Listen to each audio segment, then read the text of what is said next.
আমরা আশা করছি যে ভুটানের প্রাইম মিনিস্টার, থাইল্যান্ডের প্রাইম মিনিস্টার, তাদের সাথে একটা মিটিংয়ের আমরা এটা অন্তত নিশ্চিত হয়ে গেছে যে এদের সাথে হবে। বিমস্টেক তো আপনি জানেন এটা বে অফ বেঙ্গলকে ঘিরে একটা যে রিজিওনাল একটা গ্রুপ, এবং এই গ্রুপের যথেষ্ট পটেনশিয়াল আছে, কিন্তু যেটা হলো যে মোর দেন 2 ডিকেডসের পরেও সেই পটেনশিয়ালটা আমরা আসলে অ্যাচিভ করতে পারিনি, বা এটা আমরা যেটা অন্যান্য আসিয়ানের ক্ষেত্রে যেটা দেখা গেছে।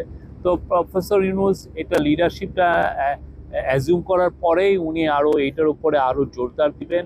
উনি কিন্তু বারবার বলছেন, উনি ইন্টারিম গভর্নমেন্টের প্রধান হওয়ার পরের থেকে বলছেন যে আমাদের আশেপাশে যে রিজিওনাল যে গ্রুপ আছে, সার্ক আছে, বিমস্টেক আছে, এগুলোকে যে করেই হোক রিভাইভ করতে হবে এবং রিভাইটালাইজ করতে হবে, যাতে করে বাংলাদেশ তার কথাগুলো বাংলাদেশের এই রিজিওনাল কোঅপারেশনের ফ্রেমওয়ার্কে যাতে তার কথাগুলো সবাইকে বলতে পারে, তাদের সাথে আরও ট্রেড এবং ইনভেস্টমেন্ট এবং অন্যান্য যে পিপল টু পিপল কোঅপারেশনগুলো যেন আরও সুদৃঢ় হয়।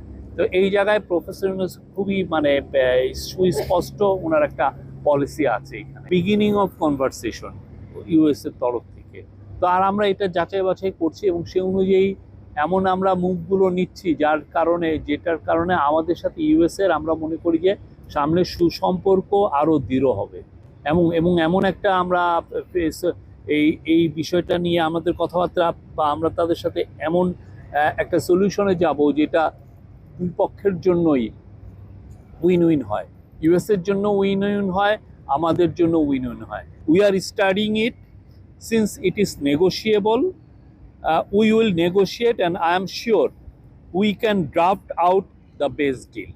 তো এটা আরও সামনে একটা ফ্রেমওয়ার্ক দাঁড়াবে, তারপরে আমরা এটাদের সাথে কথা বলবো। বাট আমরা we are in touch with the US authorities, আমরা আশাবাদী এমন যাই হবে সেটা আমাদের দুই পক্ষের জন্যই এটা মঙ্গলজনক হবে।